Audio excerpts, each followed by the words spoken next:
Para este final de cuatri, vamos a hacer como un resumen de lo que hemos visto, las demás unidades, y pues vamos a tomar algunos puntos importantes. Y el primer punto es el problema de la transferencia de pesos. Todo esto te lo explica en el artículo 180 de la LISR, y ahí te dice y se establecen los métodos en materia de precios de transferencia, y este está avalado por la OCDE. Y para esta determinación de precios, de montos o de márgenes de contraprestaciones son conforme al principio del valor del mercado.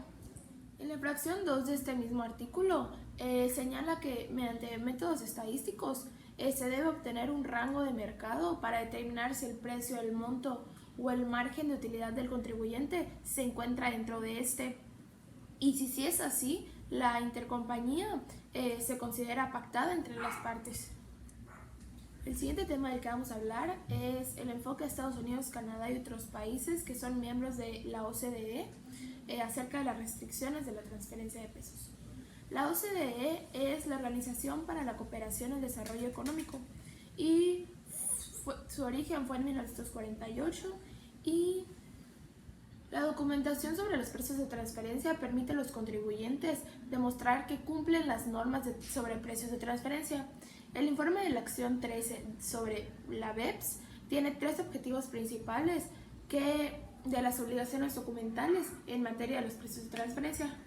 El primer punto es que los contribuyentes tengan debidamente en cuenta las obligaciones derivadas de las normas de los precios de transferencia al fijar precios y las condiciones de las operaciones entre empresas que estén asociadas, y también a la hora de consignar en sus declaraciones tributarias los rendimientos de dichas operaciones. El segundo punto es que darles a las administraciones tributarias la información necesaria para poder hacer una evaluación del riesgo de los precios de transferencia y seleccionen los casos para inspeccionar. Y el tercer punto es que facilitarles a las administraciones tributarias para que puedan hacer bien las inspecciones y las prácticas y todo lo que esté en las normas, hacerlo bien. Y Estados Unidos tiene una regla sobre la transferencia de precios, y es la regla denominada 482, que tiene una amplia guía de información para el estudio de los precios de transferencia de Estados Unidos.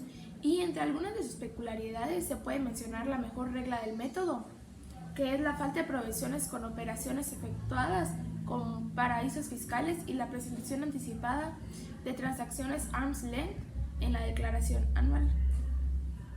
El siguiente tema son los incentivos fiscales y la competencia fiscal en niveles nacionales y subnacionales.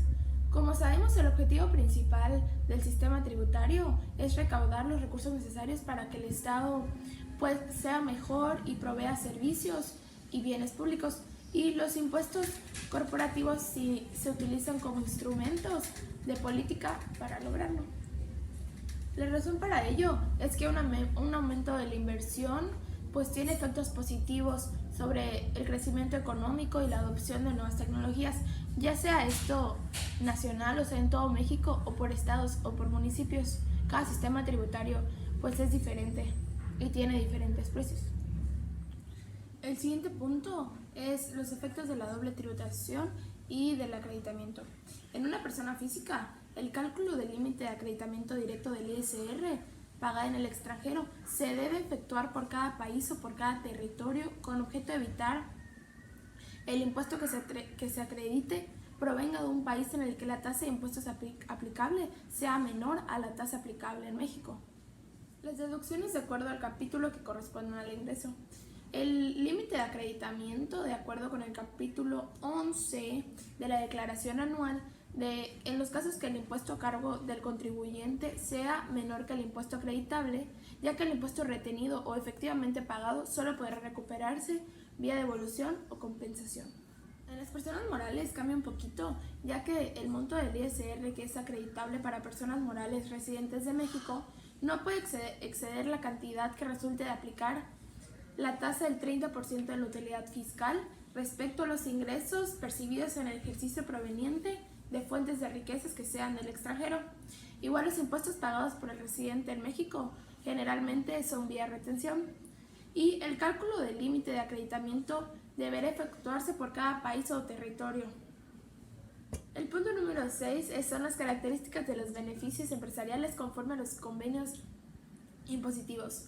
El criterio señala que según la regla 2.1.36 de la Resolución Miscelánea Fiscal vigente para 2018 establece que para efectos de los tratados para evitar la doble imposición, la expresión beneficios empresariales significa los ingresos generados por las actividades referidas en el artículo 16 del Código Fiscal Federal, ya sean comerciales, industriales, ganaderas, agrícolas, de pesca o silvícolas.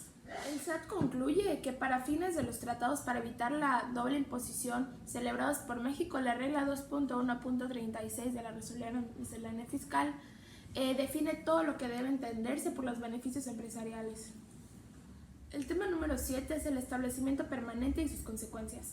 Mientras que en algunos otros países se tiende a gravar la fuente de riqueza del ingreso sin importar la residencia fiscal del contribuyente, en otros se busca gravar ingresos percibidos por sus residentes sin importar la fuente de riqueza de donde provienen, y en otros casos como en México se aplican ambos supuestos.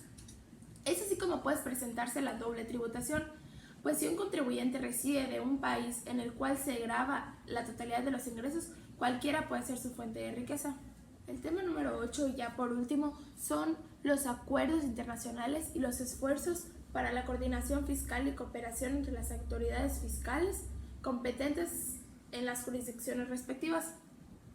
Los acuerdos internacionales buscan evitar la doble tributación principalmente, seguido por la actividad por la cual se va a firmar un acuerdo entre los interesados que no se ve afectado por ningún impuesto arancelario en tanta medida. Y aparte, y sin duda alguna se busca un acuerdo lo más importante es para que se haga un menor pago de impuestos a la actividad que sea. Y eso es todo, espero haya entendido y no haya quedado tantas dudas. Bye.